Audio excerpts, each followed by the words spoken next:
Hello guys, welcome back from DMA Education Service. Hello မင်္ဂလာပါဆရာကတော့ဒီ DMA Education Service နဲ့ TUB English ဝင်စနာမှာအင်္ဂလိပ်စာကိုအဓိကတာဝန်သင်ကြားပေးနေတဲ့စာသနာဖြစ်ပါတယ်။စာဒီမှာလည်းဒီနဲ့ပတ်သက်ပြီးတော့အကျိုးရှိတဲ့ English speaking pattern လေးအကြောင်းကိုထပ်မံပြီးတော့ရှင်းလုပ်ပေးမှာဖြစ်ပါတယ်ပေါ့နော်။အဲဒီစာတော့လေးလာကြည့်ကြမယ်။စာဒီရှင်းလုပ်ပေးတဲ့ English speaking pattern လေးကတော့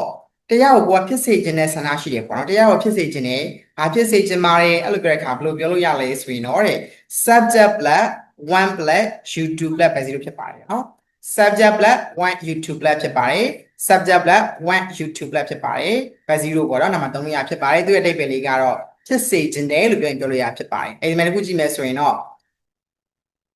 I want you to go home ဒါဆိုရင်ငါမင်းကိုအိမ်ပြန်စေချင်တယ်လို့ပြောလို့ရဖြစ်ပါတယ် I want you to go home ငါမင်းကိုအိမ်ပြန်စေချင်တယ် I want you to go home I want you to go home I want you to go home လို့ပြောလို့ရဖြစ်ပါတယ်ဟုတ်နော်မင်းငါဆရာဝန်တရားဖြစ်စေချင်တယ်ဆိုရင်တော့ဘယ်လိုပြောလို့ရလဲဆိုရင် I want you to be a teacher and sorry doctor လို့ပြောလို့ရပါတော့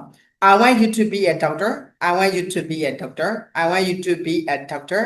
I want you to be a doctor I want you to be a doctor လို့ပြောလို့ရဖြစ်ပါတယ်ဒါဆိုရင်တော့ငါမင်းကိုဆရာဝန်တရားဖြစ်စေချင်တယ်လို့ပြောလို့ရဖြစ်ပါတယ်နောက်တစ်မျိုးအနေနဲ့ကတော့ငါမင်းကိုဆရာပါလို့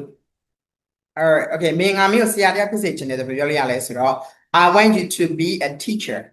I want you to be a teacher. I want you to be a teacher. I want you to be a teacher. I want you to be a teacher. I want you to be a teacher လို့ပြောရင်ပြောလို့ရဖြစ်ပါတယ်ပေါ့နော်ဒီမှာဆိုရင်တို့က teacher တို့ doctor တို့ရဲ့အရှိမဘာထည့်ရလဲဆိုတော့ BEB ကိုဘာသုံးရလဲဆိုရင်သူက